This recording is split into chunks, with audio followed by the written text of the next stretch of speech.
Muling nagpaalala ang Philippine National Police sa pamumuno ni Acting Chief PNP Police Lieutenant General Jose Melencio C. Nartates Jr. sa publiko na mag-ingat laban sa online scams ngayong nalalapit na long weekend. Inaasahang marami ang gagamit ng internet para sa online shopping, travel bookings, at money transfers sa undas break. Pinangangambahan ng PNP ang pagdami ng mga scammer na magsasagawa ng panloloko sa pamamagitan ng peking link, promo, at investment schemes.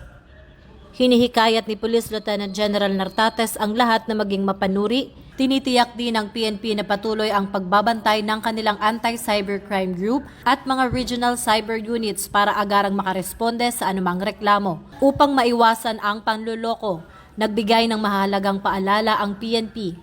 Gumamit lamang ng verified websites, maglagay ng two-factor authentication, at huwag basta-bastang magbabahagi ng personal o banking informations. Kung may kahinahinalang transaksyon o account, agad itong i-report sa pinakamalapit na estasyon ng pulisya o sa official social media channels ng PNP.